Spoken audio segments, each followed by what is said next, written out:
And this lady has shared about the different stages of her growth. She shared about her challenges and stuff. And she says, from a two people team, became a 30 people team, then I became a 100 people team and stuff.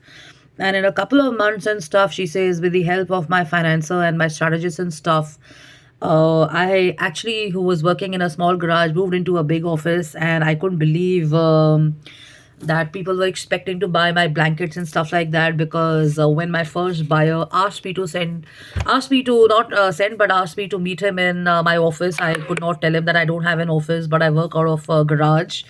And rather than inviting him over and stuff, I sent him a sample of my blanket and stuff, and they loved it. And then the story just goes from there. And the first question they asked her before they brought her on board was that, are you willing to learn, because you already have a garage and you've got a small team there, and I see you have potential in your work, but are you willing to learn still more, because we are not wanting to have someone who's you know I mean, someone who's not stagnated, and you're not looking for someone who's blocked, but we're looking at someone who can learn.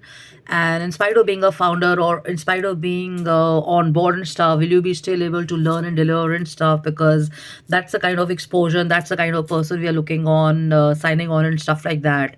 And she says, once I got into that, I identified that I had a bad micromanagement problem and stuff.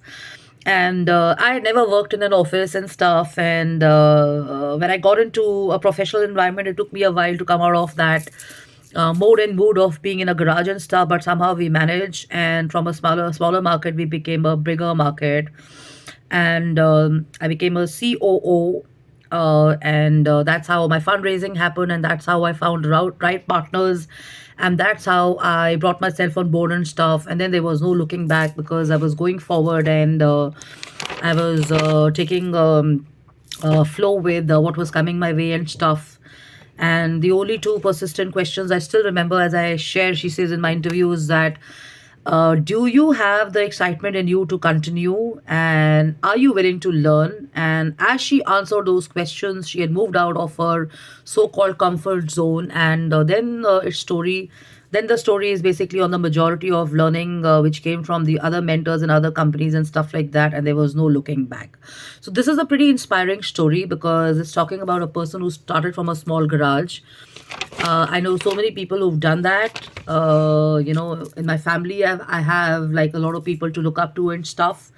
But then, as I meet and I interact with people from all over the world and stuff, I see that there's so many people out there who are making brands and building brands and stuff, and they're growing their sales and stuff like that. And with today's experience of something which I'm working on, I think I could have a chapter, or I could be sharing somewhere, on the ideology that with design comes transparency, and does honesty help in service and quality and stuff. And I think I'll be sharing that very soon, because this was a on the job learning experience in the last one night that I've had. But the purpose and objective of sharing this story is to kind of reassert the idea that if you think like a victim, and if you think like someone who's got a small setup or something, you will never be able to get out of the zone. So start thinking like a strategic head, or start thinking positive and stuff, and then there's no looking back. And of course, you have to take action. And if you have to keep thinking and focusing on the positive, because if you keep looking at not failures, but if you keep looking backwards and looking at what went wrong, you could use that to reflect and stay cautious about your next action and stuff. But the ideal way is to kind of enjoy what's coming your way, and tackling it as it comes and stuff. So this is me. I'm Justine Kapani. I'm the founder and CEO of I'm Decor Design. Enjoy yourself. Have a great day, and stay focused. And 2024 is just around the corner and stuff. Of course, we can chill, but we can make use of this time to think about what we want to do, and where we want to go next and stuff.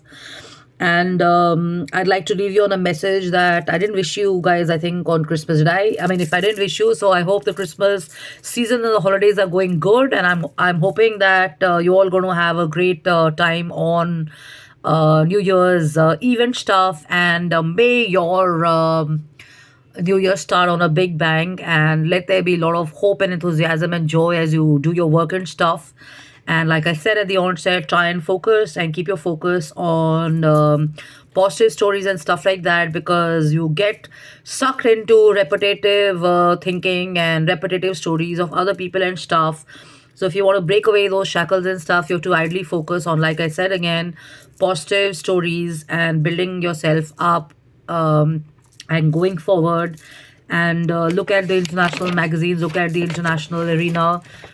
Take inspirations from magazines or videos or audios and stuff. Look around. If you go to a mall, spend some time exploring and stuff. If you're in a probably a furniture market or something, you can look at the wood and you can look at the finish and the.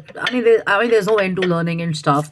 So, like this founder and this CEO whose stories I have shared, learn and try and tell yourself that in 2024 that you're going to kind of go forward in full spirit and stuff and enjoy. Okay, so love and luck. I'm Justine Kapani. Thanks again for writing in and emailing and stuff. I'm on justinekapani.im@gmail.com, and wishing everybody a great start to the new year. Bye bye.